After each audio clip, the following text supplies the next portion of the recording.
Welcome po ang lahat sa ating Sunday Fellowship. Welcome po sis. Long time no see. Medyo hindi tayo natuloy pero okay lang. Nandito na tayo. Ah, Bago tayo magsimula ay tayo manalangin. Manalangin tayo. Amen, amen. Thank you, Lord.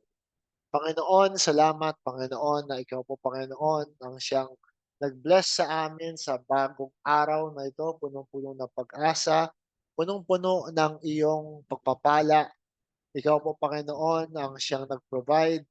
Salamat Panginoon sa pag-ingat mo sa mga kapatid na nakarating dito. Ikaw rin po Panginoon ang siyang mag-bless sa mga kapatid na papunta pa lamang at sa mga kapatid na hindi makadalo. Ikaw po Panginoon ang siyang patuloy na mag-ingat, mag-bless, um, continually bless them, guide them, and watch over them, Lord. Thank you, Lord. Ikaw po, Panginoon, siyang manguna sa aming fellowship na ngayong araw na ito. Gamitin mo ang iyong maliit na lingkod na maging daluyan ng iyong salita, ng iyong mensahe, ng iyong kalooban na gusto mong ipahiwatig, ipaunawa, at ah, maging pagpapala sa amin, di lamang dito physically, kundi sa online, Panginoon.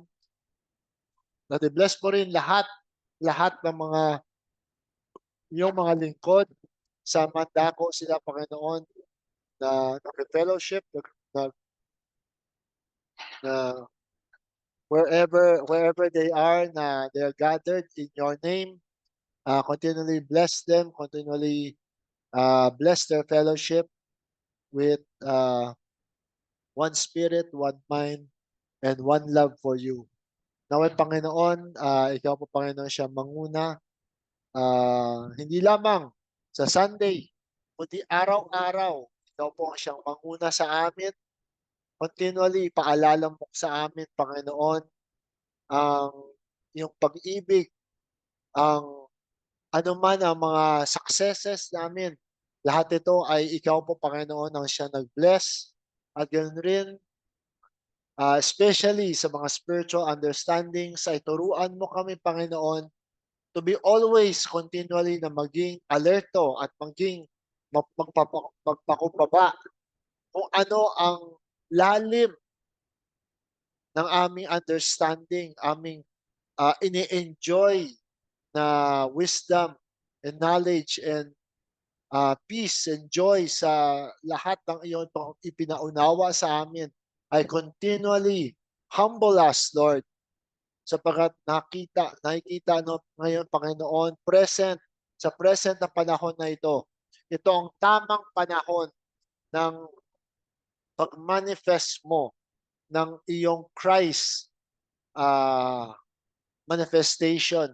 Hindi lamang sa iilan, hindi lamang sa nakakaunawa, kundi sa pamagitan ng pag-ibig, ikaw ay nagmamanifest sa buong mundo, Panginoon, in all your creations. Ikaw po ang siyang nagmamanifest ngayon, Panginoon. Because we are now leveling the playing field. Kung papaano na nakarating dito si Kristo Jesus more than 2,000 years ago as He was opening up the understanding of spiritual revelations, Panginoon, ay hindi niya ah, kailanman itrato ang mga taong nagsasamba sa Kanya na Kanyang mga alipin, na mga tao na maging mga alila o anuman sino man na mas mababa sa Kanya, kundi Kanyang inangat lahat ng tao. He leveled the playing field and He called them friends. Tama lang na siya ay sambahin. Tama lang na siya ay Panginoon sapagkat siya nga ay Panginoon. Ngunit ikaw, Panginoon, ang siyang gumawa ng paraan upang ialay ang iyong bugtong na anak para sa lahat ng tao. Hindi lamang sa isang grupo, hindi lamang sa piling mga tao. For all creation. E sa pamagitan ng pag-alay na ito, ay kanyang inangkin sa kamatayan ang kasalanan at kanyang ibinigay ang kanyang katuwiran sa lahat. Thank you, Lord. Thank you, Lord, sa pagiging inclusive niya, caring over sa mga religious groups, practices. Ngayon ay we are going beyond religious. We are now spiritual living, Panginoon. Everything na nakikita namin is inclusive na lahat. Ikaw, Panginoon, ang siya nagbigay ng grace sa lahat ng ito. Kaya, Panginoon, salamat, Panginoon. Patuloy niyo pong gamitin ang bawat isa sa amin, hindi lamang dito, kundi saan man sa dako ng mundo. Everything is happening for a reason. And the cause of everything happening is because of love. Continually teach each and every one of us to change all those misunderstandings, all those misplaced anger, war, uh, all those contrasts. Reveal the truth behind all those misunderstandings so that we can arrive to an understanding, loving, peaceful, and joyful relationship with one another.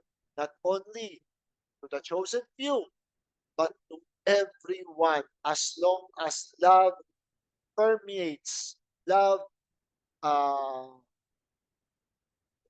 they project, as long as they use love as the basis of how they treat one another, that no race, no religion, no status, no misunderstandings become between all of us, sapagkat ikaw, Panginoon, ang nagmamanifest sa bawat isa. Lahat kami ay Kristo para sa present na moment na ito. Kaya salamat, Panginoon, sa napakagandang understanding na ito.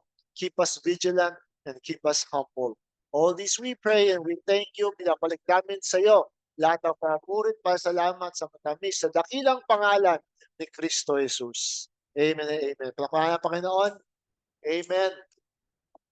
Napakaganda talaga ng understanding. At ito ang maganda ngayon. The deeper, the more we realize kung gaano ka-blessed tayo sa understanding na ito. May this also keep us always be vigilant and be humble. Amen? Sabi nga ni Brother Don, alam nyo, o kaya hindi lang si Brother Don, sa lahat, no, sa lahat ng mga tao na yung mas nakakaunawa, ano man yung relihiyon nila, ano man paniniwala nila, sabi nila, alam mo, kapag lalo kang maraming nalalaman, na-discover, mas nare-realize mo kung gaano pa karami ang hindi mo pa alam. Parang parang ano yung mga degrees, ano yung mga kaalaman na nakukuha mo na naunawaan mo yung mga tao kapag nakarating na sila na, "Oh, dami kong alam, dami kong achievements." 'Di ba? Nagyayabang na tayo. Pero yung pala, lahat yun ay tinuturuan tayo kung ano pa ang pwede pang ma-discover pa natin.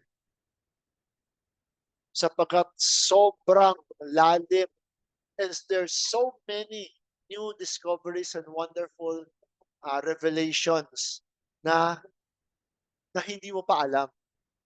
Amen? And this humbles you. This humbles you. So with that humility, it teaches us to be patient, to be long-suffering, di ba? Sa pamagitan nun, lumalabas yung fruit of the Spirit.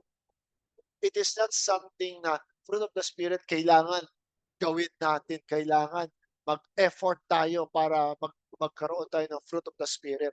No. As long as you live your life with this present day understanding and you apply it every day in your daily walk, in your daily life, or how you carry yourself, or how you uh, how you talk with people o how you treat people, automatic lumalabas na yung fruit of the Spirit. Hindi mo kailangan ng effort at yun ang mas totoong fruit of the Spirit compare sa palaging nag-e-effort ka lang, 'di ba? Yun ang bunga, 'di ba kaya nga tinawag na bunga yung fruit, eh, bunga. Meron nanggaling sa yung bunga at hindi yun sa pamamagitan lamang ng sarili mong gawa, 'di ba? Kasi wala naman tayo talagang maipagyayabang, eh, na, "Uy, gawa ko yun, achievements ko yan." Sabi ng Panginoon, 'di ba, para walang taong puwedeng magmayabang at magsabi na, "Ito, may achievement ako sa aking, kaya ako naligtas kasi naniwala ako kay Jesus, kasi ako ay nagpabautismo." Lahat ng procedure na ginawa na kailangan sundin, sinundan ko lahat, kaya ako may eternal life, 'di ba? For the longest time, meron pala akong gano'n. Ako, noon, ang yabang ko, 'di ba? Kasi yung mga taong hindi naniniwala kay Kristo Jesus, yung mga taong na ibang relihiyon, yung ibang tao na ibang grupo, ay mga unbelievers yan, mga ligaw yan. Iba yung trato mo kapag ganoon ang isip mo sa ibang tao. Amen? But when you come to realize na hindi lang ikaw ang anak ng Diyos, bagamat hindi nila alam kung sino si Kristo, sino ang Diyos, o ano man, pero sabi ko nga lahat ay just misunderstandings. Ang pinaka-difference lang ay yung alam at yung may hindi alam. So itong napakaganda sapagkat ah, tuturuan tayo talaga na maging humble. Amen? So punta tayo sa slides natin today.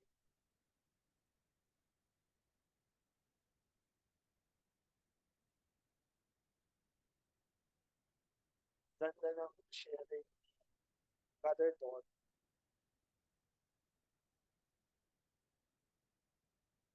Nandun ako doon sa uh,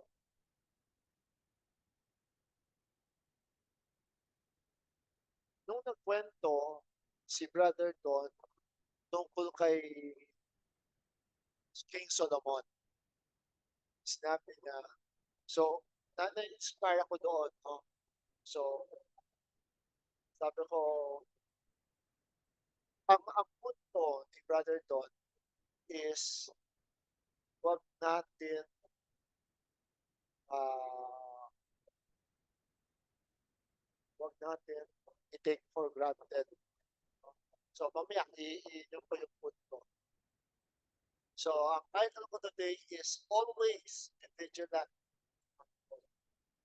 So, meron ako nakitang uh, reels, alam mo naman, Facebook reels. Sabi, ano ang pagka pagkakapareha ng ang pinakamayamang tao sa balat ng lupa at yung pinakamahirap na tao sa balat ng lupa? At i-point out niya ito, si Solomon ay historically ang pinakamayamang tao in history at his peak. Amen? At si Job ay nung i-test siya ng Panginoon, ang naging pinakapobreng tao ever recorded. Amen? So dito, anong pareha sa kanila? Sabi dito sa Ecclesiastes chapter 12, verse 13 to 14. Let us hear the conclusion of the whole matter. Ito Ecclesiastes, ito yung kinakwento ni Solomon, na sabi niya, all is vanity. Di ba? Sabi niya, ginawa ko na lahat ng akala ko na makapagbibigay sa akin ng kasiyahan. Lahat, spoil ko sarili ko, lahat na pwedeng gawin, ginawa ko na. Pero ang conclusion ko, sabi, let us hear the conclusion of the whole matter. Fear God and keep His commandments, for this is the whole duty of man. For God shall bring every work into judgment with every secret thing, whether it be good or whether it be evil. Ang suma total ni Solomon ay always balik tayo sa Panginoon. Ano man yung pinagdaanan natin, ano man yung mga gaano ka man kadami yung mga successes natin, wag natin kaligtaan na bumalik sa Panginoon. Amen? At sabi dito ni Job, no, nung sabi nga ni Brother Don, kung titignan mo yung sitwasyon ni Job, actually, multi-millionaire siya nung panahon niya. Pero, nawala lahat at hindi lang material, pati lahat ng mga anak niya, pati yung health niya nawala. Kaya sabi sa Job 1, chapter 1, verse 21, nung nalaman niya lahat, nung nawala lahat,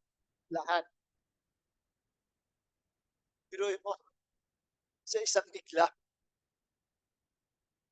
yung mga nagbabantay, hindi pa nga tapos magkwento ng tragedy yung isa darating, yung isa darating, yung isa darating, lahat ng pamilya mo nawala, yung mga sheep mo nanakaw, yung isa tinamaan, yung mga anak mo namatay. Grabe. And yet, sabi ni Job, no, and said, naked came I out of my mother's womb, and naked shall I return hither. The Lord gave, and the Lord hath taken away. Blessed be the name of the Lord. Ano man yung yaman, ano man yung hirap, lahat ay babalik at babalik tayo sa Panginoon. Hawak lang tayo sa Panginoon. Huwag kang mawalan ng pag-asa. Amen? Ano man yung mga sa tingin mo ay grabe yung nawala, parang may ginagawa ba akong mali? Meron ba akong malaking kasalanan na ginawa? Kaya ito nawala sa akin, kaya ako pinapalo, kaya ako pinapunish. Pero nang naunawaan natin na lahat ay may rason. Amen? At kung meron ka man na pinagdaraanan na pagsubok, amen, hindi yan forever. Amen? Kundi yan din ay lilipas rin. Amen? Lahat ng pinagdaraanan natin, either good or bad, yan ay lilipas din. Ngunit ang Panginoon ay kailanman lilipas. Amen? So dito, gusto ko lang i-share yung journey na tinahak ni Solomon sa 1 Kings, chapter 3, verse 5 to 6. And in Gibeon, the Lord appeared to Solomon in a dream by night. And God said, ask what I shall give thee. And Solomon said, ito po ay nung namatay na si David at naging hari na si Solomon, siya ay nanalangin, nag-alay, at siya ay sa puso niya, no, hinahanap niya ang kalooban ng Panginoon para sa kanyang sitwasyon. Kasi bata pa siya eh. And Solomon said, thou hast shown unto thy servant David, my father, great mercy, according as he walked before thee in truth and in righteousness and in uprightness of heart. And thou hast kept for him this great kindness, that thou hast given him a son to sit on his throne, as it is this day. Sabihin mo, binabalik tanaw ni Solomon ang lahat ng kabutihan na ginawa ng Panginoon sa kanyang ama na si David. Amen? Ganoon din palagi tayo. Always remember ang kabutihan ng Panginoon sa anumang nakaraan natin. Amen? At sabi ni Solomon, tuloy tayo sa pagbasa sa verse 7, "And now, O Lord my God, thou hast made thy servant king instead of David my father, and I am but a little child. I know not how to go out or come in. And thy servant is in the midst of thy people, which thou hast chosen, a great people that cannot be numbered nor counted for multitude. Give therefore thy servant an understanding heart to judge thy people, that I may discern between good and bad. For who is able to judge this thy so great a people?" Alam natin, no, na si Solomon, bagamat siya ay bata, pero alam natin nag-aral siya. Amen? Alam natin na kahit paano, meron siyang idea sa role kung paano maging hari. And yet dito, siya ay humble enough to say na wala na, 'di ba? Ang dami niyang parang sabi niya, "Thy servant," parang hindi ako ay isang maliit na bata at hindi ko alam kung paano um, ah, gawin. Amen? Minsan, yung so much things that we know only reveals to us how much we do not know pa. Amen? And so much more that we can learn. Amen? So much more. There are so many dimensions na sasabihin mo tungkol sa understanding ng wisdom, kung paano ang love divine mag-operate, paano mo i-carry, how you will carry yourself, especially in these times, no? How you can apply the present day understanding. Amen?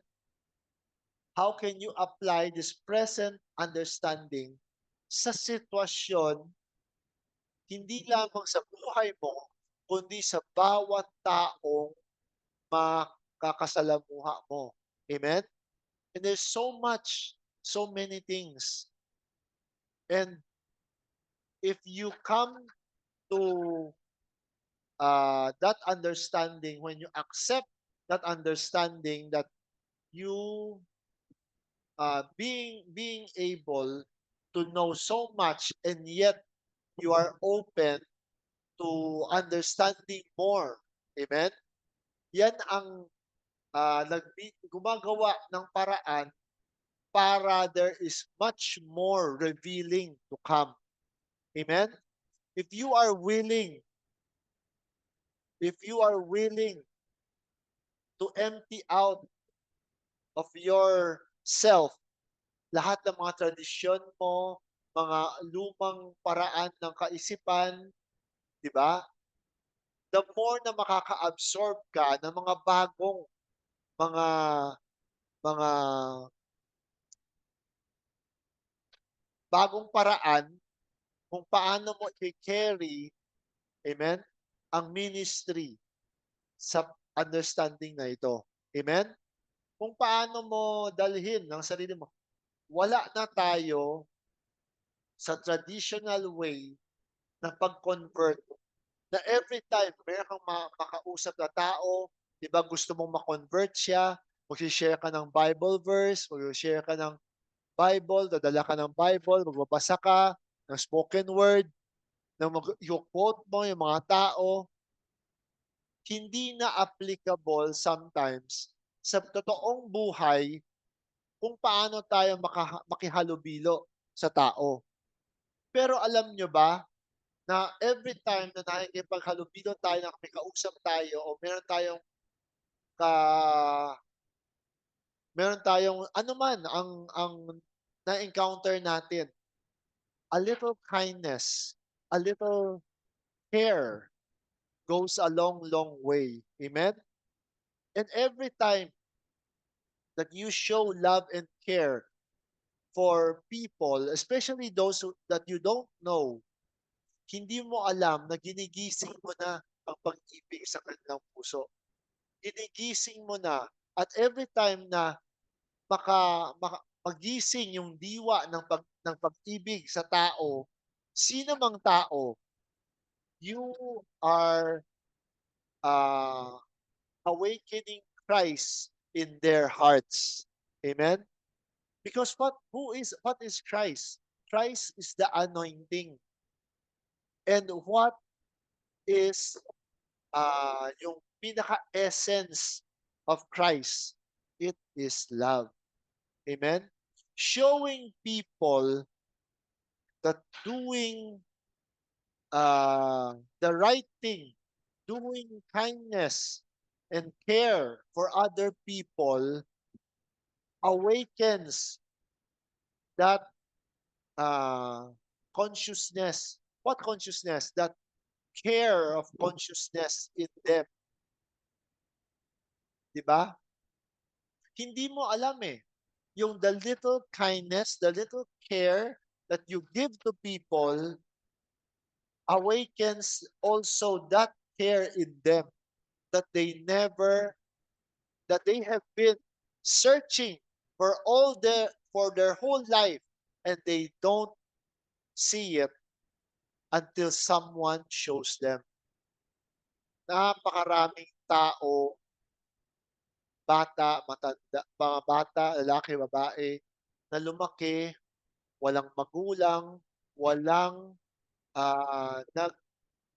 nagpakita ng tamang paraan kung paano magmahal, magkaroon ng malasakit sa kapwa, mag, mag, mag, maging, ah, 'di ba, maging humble, yung mga karamihan ng mga walang magulang o may magulang man pero hindi marunong ituro, palagi ang tinuturo palagi kailangan matapang ka, kailangan 'di ba, kailangan palagi siga ka, dapat palagi, palagi manalo ka, palagi laban ka, palagi 'di ba?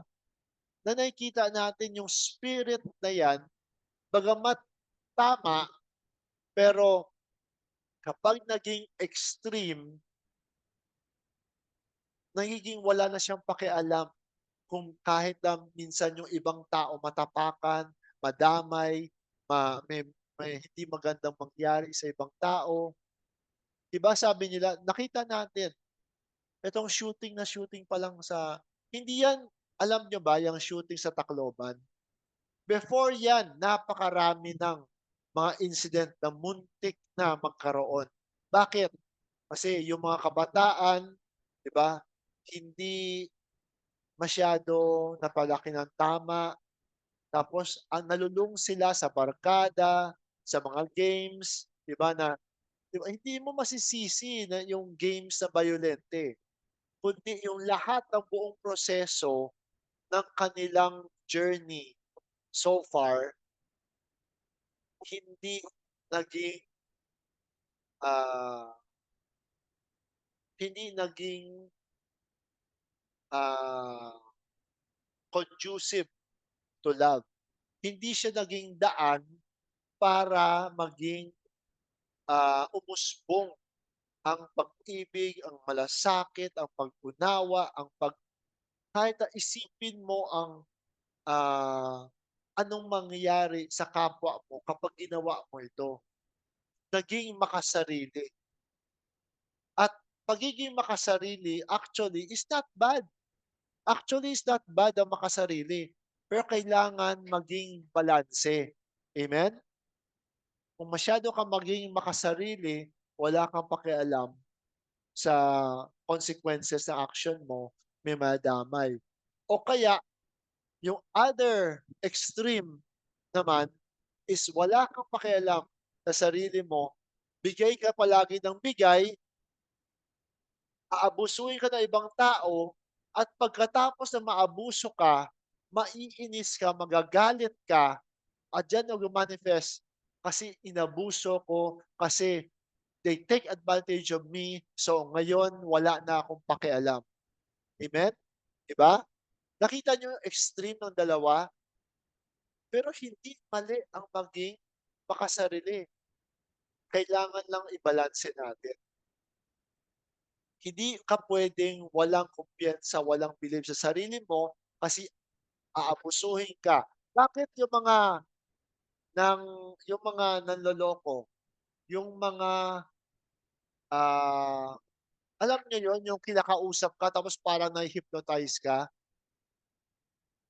Bakit gusto nila palagi yung attention mo na sa kanila? Kasi may paraan sila sa pamamagitan ng salita at anumang sistema, nakukuha ang loob mo, nahuhulog ang loob mo sa paniniwala sa kanilang salita. Lahat ng mga nambubudol, ng naloko, gusto nila either yung attention mo sa kanya o kaya gagawa silang masama at para ang galit mo sa kanya, 'di ba? Meron silang paraan. Kaya nga sabi ko palagi, ikaw ang Panginoon, ikaw ang hari ng iyong kaharian.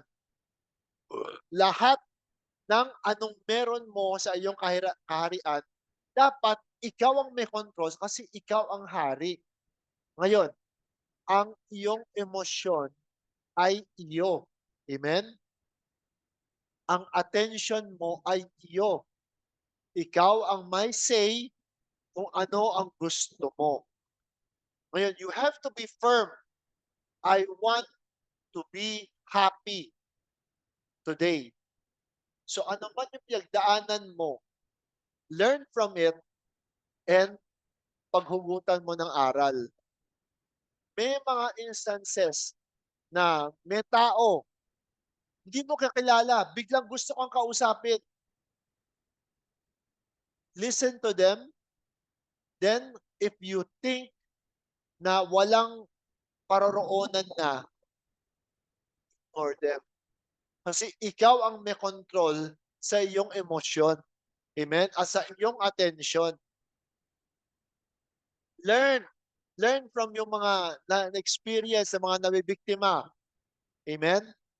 And always equip yourself. Kaya nga vigilance eh. Amen? You want your peace, you want your joy, and every time na merong magti-trigger sa'yo, you choose peace.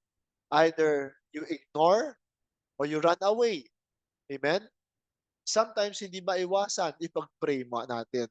Kaya nga sabi ko napaka-importante na wag natin hayaan o kalimutan o talikuran ang Panginoon. So, you need to be firm when people, ako, when when I have this, di ako mapakali sa presensya ng taong ito, na pakiramdam ko parang hindi maganda ang intensyon niya sa akin. Ako na ang iiwas. Ako na ang, 'di ba? Pero kung pakiramdam ko ay may pangangailangan itong taong ito, papakinggan ko siya at titignan ko, try ko kung anong maitutulong ko. So, kailangan ibalanse mo. Amen? Kaya sa kasama ng iyong vigilance, you learn, you listen, you be sensitive, always be prayerful. Amen?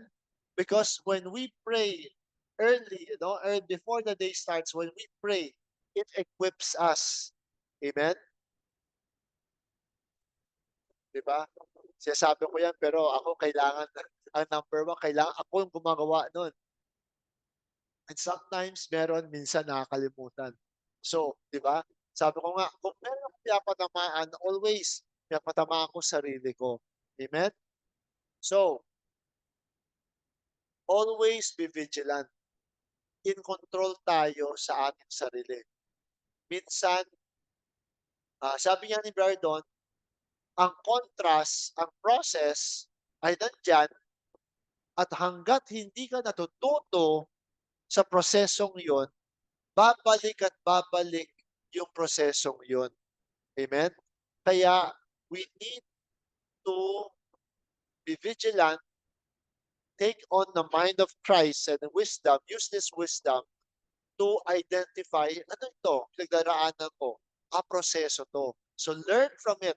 When you learn from it and when you take all the lessons that you can take from it, time will come that that process will go away because it does not apply to it anymore. In example ni Brother Don, di ba? Nung nagtatrabaho siya, meron siyang isang boss. Na galit siya sa boss na yun kasi yung boss na yun, grabe ang sama, grabe ang pagpapatalsik sa mga empleyado na walang dahilan, grabe ang trato sa tao, parang trapo. Palagi siya nananalangin na tanggalin siya ng Panginoon. Minsan pa nga, nasabi niya na sana patayin siya ng Panginoon. Na sobrang galit niya sa boss na yun. Pero nagtataka siya, anong tagal ng panalangin niya, hindi umaalis. Nang minsan na kinausap siya ng Spirit na, why not mahalin mo siya? So, nung dumating ang panahon, nung nitry niya, nag-pray siya, nagpakumbaba siya, at talagang inintindi niya, try niyang mahalin ang taong yun. Hanggang sa dumating yung panahon na talagang mahal na mahal niya yung taong yun, kahit na grabe ang ginagawa ng taong yun. Hindi lang sa kanya, kundi sa ibang tao. Talagang minahal niya ang taong yun, talagang pinag-pray niya ang taong yun.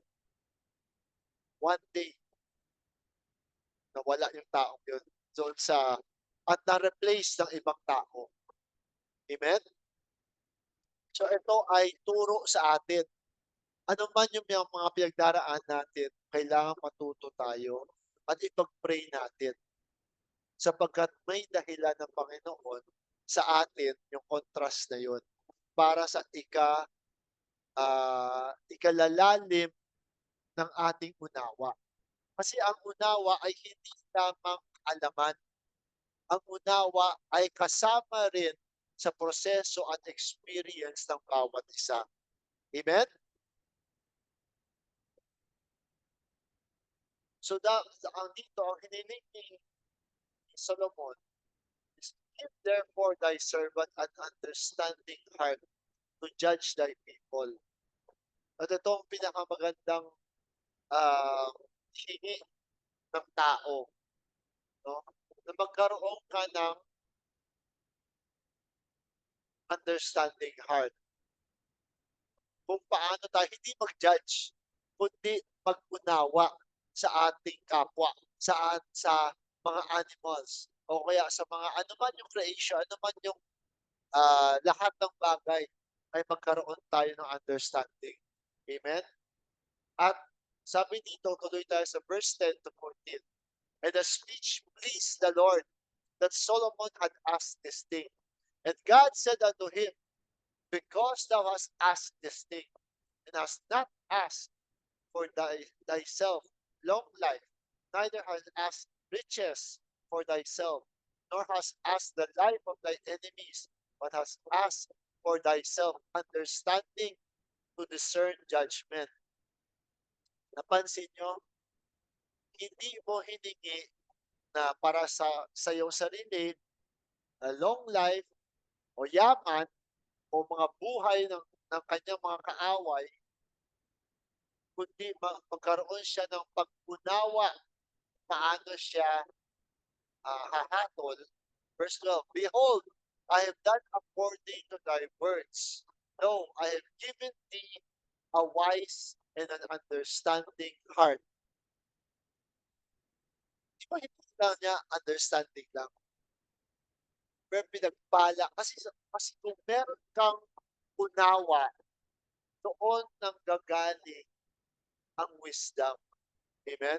Kung paano mo gamitin yung unawa. So that there was none like before thee, neither after thee shall any arise like unto thee.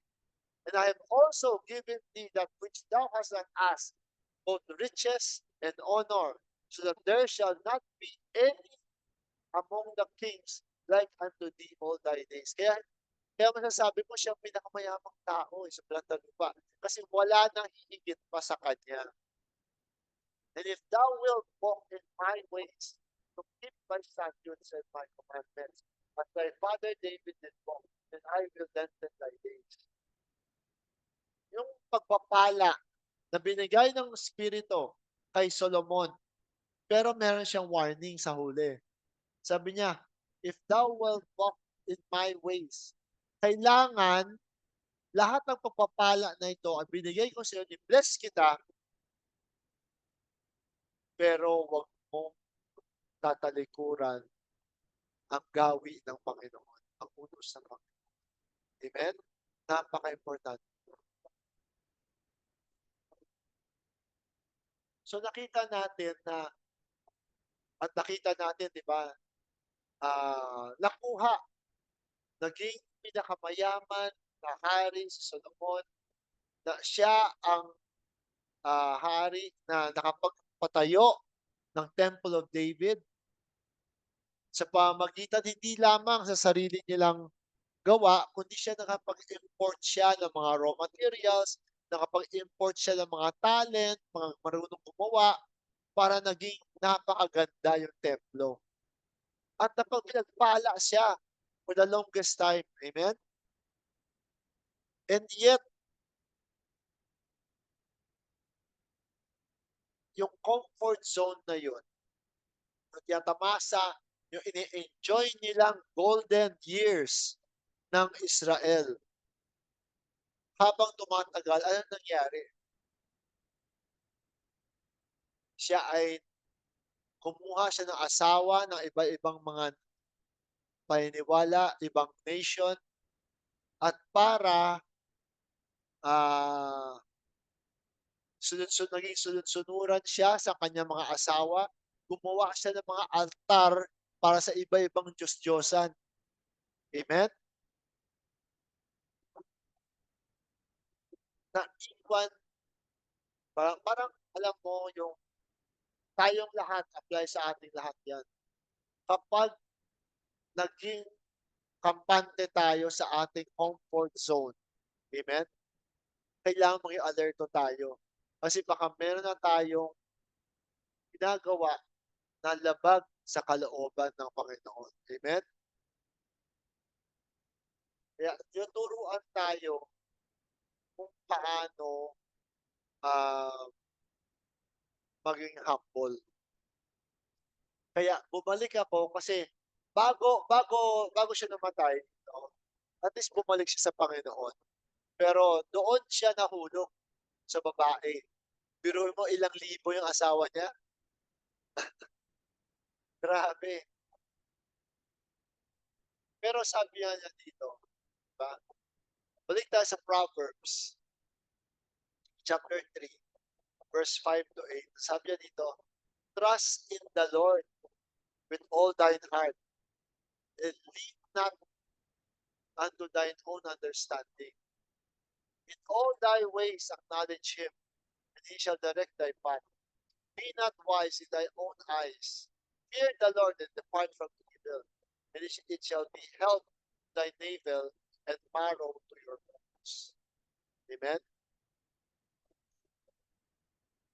Ano man ang lalim ng unawa natin, ano man yung mga sa tingin natin yung lalim ng understanding ng natin, huwag natin kalimutan na ang Panginoon ang siyang nagbigay ng lahat ng ito. Amen? And continually, tayo ay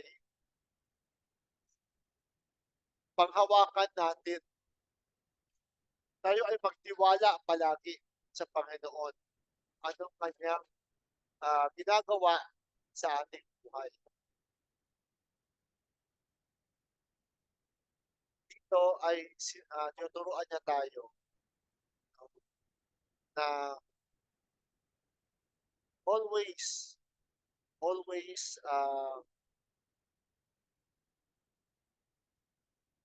palagi, no, dapat meron tayong palaging salamin. Araw-araw, kailangan titignan natin sarili natin kung ano ang mga bagay na hindi kaaya-aya sa atin. Sa salamin na yun, makikita kung ano mako-correct mo sarili mo. 'Di ba, makakapag-ayos ka. 'Di ba usually kapag lumalabas tayo, mag-aayos ka, hindi ka bagong gising, magbibihis, aalis na, 'di ba? Mag-aayos tayo, maliligo tayo, ayusin ang sarili natin para maging presentable. Ganoon din sa spiritual na lakad natin. Always reflect tayo, before magsimula ang araw, manalangin, at pagkatapos ng araw na yon, mag-reflect tayo sa mga nangyari sa araw natin at mag-reflect tayo. Yan ba, itong reaction ko ba, ah, nabe-bless bang tao? Kung hindi, i-correct ko, ayusin ko. Amen? Ito ang tinuturo sa atin na maging always self-aware. Ganoon din sa revelation. When applying the revelation, just because we are now in our golden age, just because itong yung love divine natin, wag natin pa rin kalimutan ang Panginoon. O nga, sabi natin na sabi natin tayo ang nagfo-fulfill nung sinabi ni Jesus Christ na silang naniniwala sa akin, ang ang ang mga gawa ko na aking ginagawa ay gagawin rin nila at higit pa. Amen? Huwag natin kailanman i-entertain na higit ka kay Kristo. Pero ang higitan mo ay ang gawa. Kailanman hindi mo pwede higitan si Kristo kasi sabi nga niya, ako yung puno, kayo ang sanga, paano ka uusbong kapag bibitawan mo yung puno? Mamatay ka kapag binitawan mo yung puno.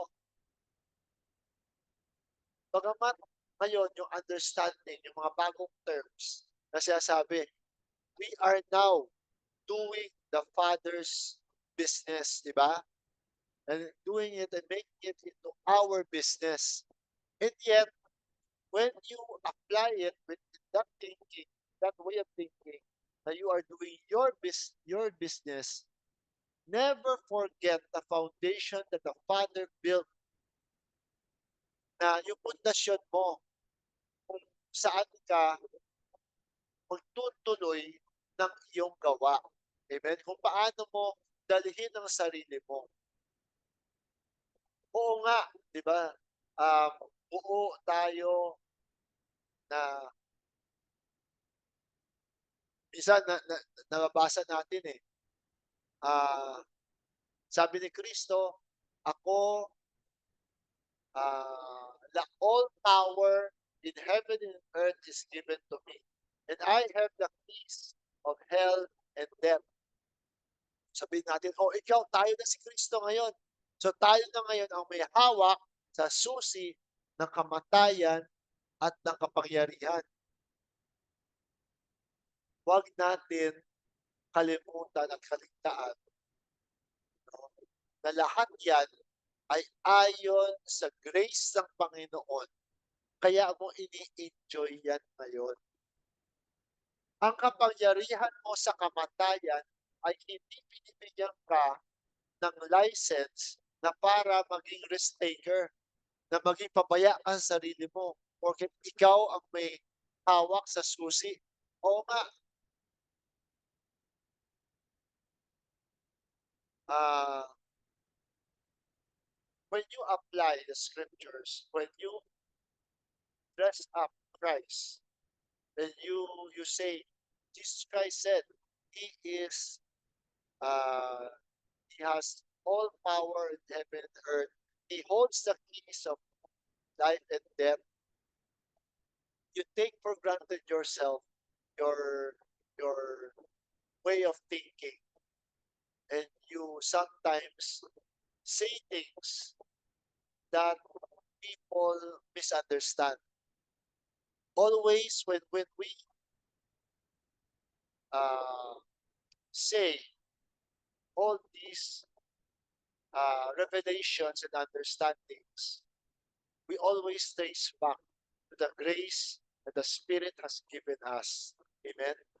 And with that, you are able to overcome with that understanding na ikaw ang may hawak sa susi ng kamatayan kasi para hindi ka palagi nag-aalala, para hindi ka palagi takot, para hindi ka palaging meron ka lang naramdaman na gusto mo, sabi mo, anak ko, yun na, di ba? Ikaw ang may hawak kasi ng kapangyarihan na kaya mong pagalingin sarili mo. And yet, at the end of the day, pasalamat tayo. Pasalamat tayo. At the end of the day, be always thankful. Be always be humble. Sapagkat binigyan tayo ng unawang yun. Ang extreme right nun is, okay, so ako na si Kristo ngayon, ako ang nakapangyarihan sa kamatayan, therefore ako yung all-powerful. Kasi sabi natin kung, kung dinamit natin si Kristo, bakit hindi tayo pwede tawagin si Kristo? Di ba? Minsan, ang dating sa tao, ang yabang mo. Di ba? Ang ibang Kristiyano, palagi ang attain lang nila is maging Christ-like lang. Kapag sinabi mo, ikaw si Kristo, namumusong ka, babatuhin ka. So, yung understanding na tayo ay si Kristo para meron kang kapangyarihan sa sarili mo. Meron tayong ma-apply sa atin na kapag ang mga bagay na nangyayari sa iyo na meron kang control, ikaw ang hari doon sa bagay na kaya mong kontrolin sa buhay mo. Pero sa mga bagay nangyayari sa buhay mo na wala kang control, di ba?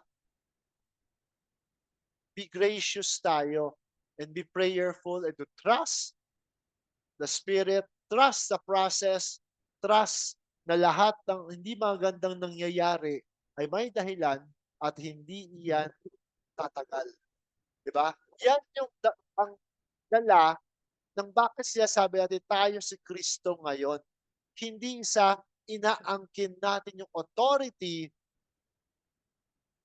inaangkin natin yung authority, pero yung authority na yun ay apply sa atin. Sa itong hari na ito, kaharian na ito, sa itong syudad na walang pader. Ito yun eh. Hindi siya physical na syudad. Amen? Amen?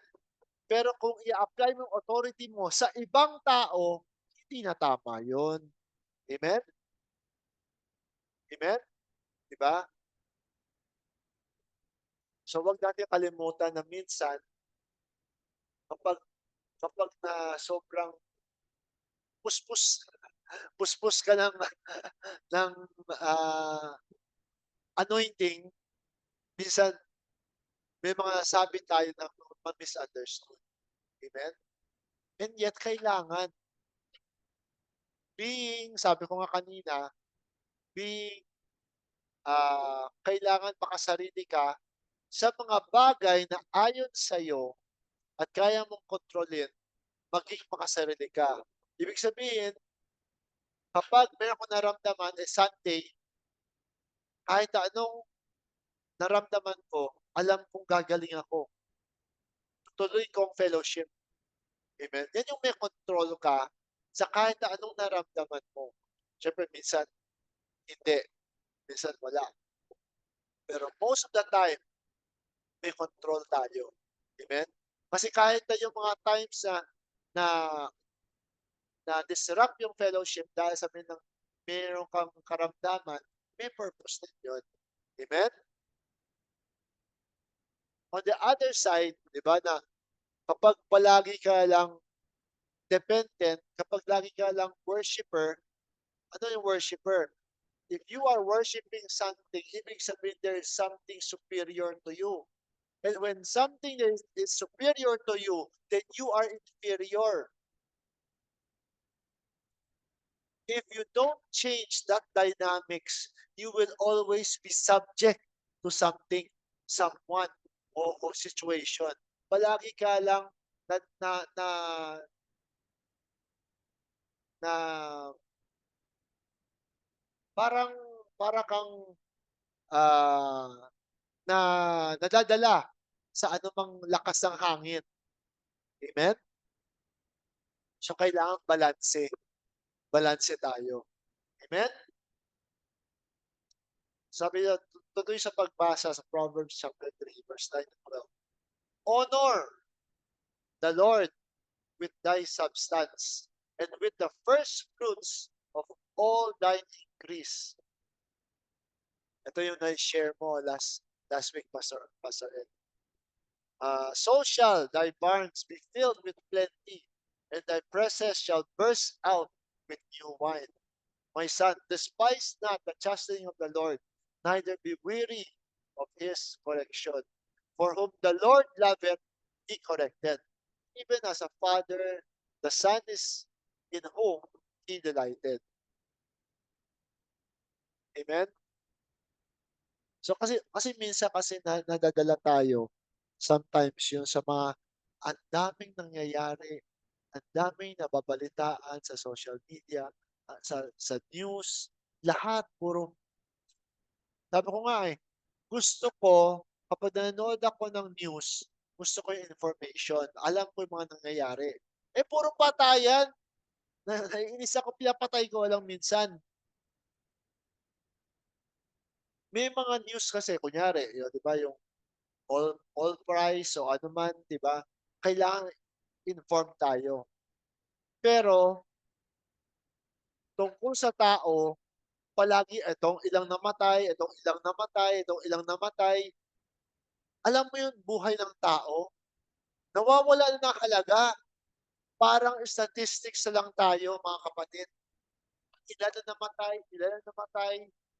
Parang nawalan na ng kahulugan ang buhay ng tao. For us to be understanding, compassionate, be grateful, be of help, and inspire one another. And only then can you feel the beauty of loving unconditionally. Amen? Sa pamagitan ng pinagdaanan ng bawat isa, dito namumunga yung mga experience na yun ng pag-unawa, ng malasakit, ng ah, maging mapasalamat tayo sa anong meron tayo at tulong at mga inspirasyon sa isa't isa. And only then can you feel the true beauty of loving unconditionally. Amen? Wala na tayong hinahanap na kapalit. Amen? Sapagkat ang pagkakataon na makapagtulong ka sa iyong kapwa. Alam nyo ba, yung, yung meron kang opportunity na makatulong sa iyong kapwa, yun ay a reward in itself. Amen? Hindi mo na kailangan maghanap ng kapalit kasi babalik at babalik ang iyong ginawa sa iyo. Kung anong iyong itinanim, siyang iyong aanihin. Mabuti man o masama o ano man. Amen? Kaya yung mga bagay na kapag na-apply natin itong unawa natin, doon mo mananamnam talaga yung tamis at sarap na kung paano magmahal ng walang kondisyon. Amen? Wala, eh, kapag alam mo yung punong-puno ka ng kagalakan na nakatulong ka, yung joy, yung feeling na yun, hindi mo siya makukuha kahit na anong dami ng binili magandang bagay, 'di ba? Walang pera na puwedeng ipalit na pangbili doon, kundi yun pa ay libre at ang pag-ibig na iyong libreng binibigay kailanman ay hindi nasasayang. Wala pong nasasayang, kundi lalo pang mag-uuspong pa ng mas maraming pag-ibig pa. The more you give, the more you receive. Amen? Amen po ba? Tama ba, Panginoon? Amen? Kasi marami tayong narinig, marami tayong ang daming mga fake news, ang daming kaya ngayon, ang pinakaunang dapat nating bantayan ay sarili natin. Amen? Huwag tayong basta-basta magpadala sa mga nangyayari sa paligid natin. Sabi nga, di ba sa scripture, thousands will fall on your left and 10,000 shall fall in your right. Pero ikaw, walang mangyayari sa iyo. Panghawakan natin lahat yan. Amen? Panghawakan natin lahat yan. Sapagkat tayo, Kristiyano, tayo ay si Kristo sa panahon na ito. Hindi na tayo Kristiyano lamang. Kasi ang Kristiyano ay follower of Christ. Tayo ay Kristo na nagmamanifest sapagkat mas malalim na ang unawa natin sa pangkaraniwang Kristiyano lamang. Ang paglirip natin, ang pag-unawa natin na ang Diyos ay hindi siya Diyos sa simula. Siya ay naging Diyos sapagkat ang God, ang meaning ng God is object of worship. So hindi pwede sa simulat sa pool, siya ay God. No. Simulat sa pool pa, siya ay the I am, the self-existing one. Naging Diyos siya, naging God siya, nung merong magsimulang mag-worship sa Kanya. At kailanman hindi natin downgrade yung God. Kailanman hindi natin binabasag yung kapangyarihan ng God. Pero binabasag natin yung idea na something superior sa atin. Kung meron ka pa rin kasi sinasamba, sabi ko nga kanina, meron ka sinasamba, di ba? Inferior ka. Kaya nga, sabi ni Brother fellowship is the highest form of worship. Saan nagmamanifest ang Panginoon? Hindi ba sa tao? Sa iyo? Sa bawat isa sa atin? So, ang importante, no, tinuturuan tayo ng unawang ito. Let's not take anything for granted. Kundi always be alert. Amen?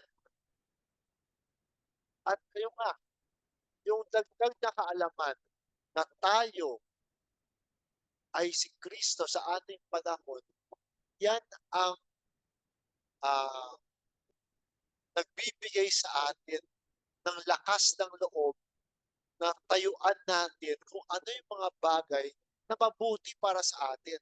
At hindi lamang sa atin, kundi para sa mga lahat ng mahal natin sa buhay. Amen? Anong example nun ba? Bakit kay importante yan, Pastor? Sa mga kaisipan, no, na magiging judgmental ka, something na hindi maganda nangyayari either sa buhay mo o sa buhay ng tao, meron kang kapangyarihang palitan ang iyong pananaw sa pangyayaring yon. Pwede mo through putting on the mind of Christ, di ba? We transform our way of thinking from this person is condemned to burn in hell because everything he done in his life is bad, into that this person went through his process. And those processes that this person did in his life was full of misunderstandings. Let us learn from it. Let us uh, uh, look at it as the Spirit putting on a character that for us to learn, because it is all just one Spirit. Sabi ni Branham nung nanood siya ng kids palabas, kulang sila ng nagpa-perform. So isang bata, paglabas niya sa stage, bida siya. Maya-maya, aalis siya sa stage, pagbalik niya, ibang kasuotan niya. Kontrabida na siya ngayon. Amen? We are all one spirit, one humanity. There is only one spirit that giveth life to everyone. To Jesus Christ, to Judas Iscariot, to Moses, to Pharaoh, to everything. The contrast is the spirit dress itself up into a contrast for us to learn, for us to be appreciative, for us to be grateful, for us to learn wisdom on a deeper level. The Spirit used the 10 brothers of Joseph the Dreamer to bully him, to throw him into a ditch, sold him into slavery. The Spirit made ways for him to be bought by Potiphar. He was tempted by the wife of Potiphar. He was not uh, tempted. He ran away. He was accused of something that he did not do. He was jailed for something he did not do. But all throughout that, he was faithful to the Spirit until the Spirit used him to interpret the dream of Pharaoh. And he became the second in command of Egypt, the second most powerful man during his time. And there was a prophecy of 7 years of plenty and 7 years of famine. And the 7 years of famine that will come later is so great that it will cover the 7 years of plenty. Without Joseph the Dreamer being installed as the second in command of Egypt during his time, Jacob and all his kinspeople and even him would be dead if Joseph was not there. Paano sila makakabili ng grain during that famine kung hindi tinuruan si Joseph kung paano mag-imbak ng pagkain para maghanda para sa 7 years of famine? And yet, Joseph went through so many sufferings. Sold, di ba? Pinagparatangan, jailed. Amen? And yet, all throughout that, walang nag-mentor sa kanya. Pero ang Espiritu ng Panginoon, nag-trust siya sa Espiritu ng Panginoon. At sinabi sa kasulatan, ang Panginoon ay kasama niya. And yet, during yung peak niya, dumating lahat ng tao sa Egypt. Dumating yung 10 kapatid niya. The very ones na gusto siyang patayin, na nainggit sa kanya, nung bibili sa kanya ng grain, hindi niya nakilala si Joseph. Right there and then, pwede siya maghigante. Right there and then, pwede niyang i-frame lahat sila at papugutan ng ulo. Pero nanaig sa kanya ang pag-ibig. Pag-ibig hindi lamang sa sa kanyang mga kapatid, kundi pag-ibig na nakikita niya ang galaw ng Spirit sa kanya. Nung nikompronta niya ang sarili niya, nung ni-reveal niya sarili niya sa 10 niyang kapatid, alam niyo yung reaction ng 10 kapatid, 'di ba? Takot sila kasi alam nila yung ginawa nila. Yun ang nagko-convict sa kanila, alam nila patay na tayo.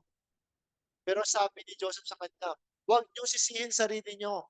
Huwag kayong huwag nga kayong huwag nga kayong matakot, eh, yung parang alam mo yung guilt mo sa sarili mo na meron kang ginawang masama. Talagang gusto mong parusahan sarili mo." Sabi ni Joseph, "Huwag niyo isipin 'yan, sapagkat ginamit kayo ng Panginoon para sa akin, para maging tagapagligtas ng ating angkan." May magandang nangyari ba, 'di ba? Ang dami niyang pinagdaanan. Ta's sasabihin mo, ah, ngayon panahon na ito, kung may baril lang siya noon, pero 'di ba, ang kasamaan ay kailanman hindi nagbubunga ng kasamaan kung ang pundasyon natin ay ang Panginoon. Halos kalahati ng buhay ni Joseph nawala, dahil sa kanyang pinagdaanan. And yet, pinaunawa sa kanya ng Panginoon na lahat ng sufferings na yun ay ito ang pinakahinatnan nun. So many pa makikita natin. So through hardship, through process, through contrast, through evil, nag-manifest ang pagka-savior ng Panginoon sa pamagitan Joseph. Amen? So up to today, all of us, each one of us, you are Joseph, you are Christ. You are going so many things in your life today. Hold on lang sapagkat may purpose ang Panginoon para sa bawat isa sa atin. Lahat tayo. Amen? Huwag tayong maghina. Huwag tayong ma-discourage. Kundi always panghawakan natin. Amen? Ang ganda. Pero sa tingin, no, unang tingin, unang reaksyon, talagang hindi na talaga, wala kang makikitang mabuti, eh. Parang gano'n, 'di ba? Pero yun, huwag mong i-entertain. Oo nga, okay lang magalit, mag-react, but you let after that, after, ah, after get through mo yung anger, yung suffering, learn to trust the Lord and look at whatever your process is and learn from it. Amen? Learn from it. Sapagkat may tinuturo ang Panginoon ng Espiritu sa ating lahat. Amen? Always be vigilant and be humble. Palakpakan natin ang Panginoon. Tunay na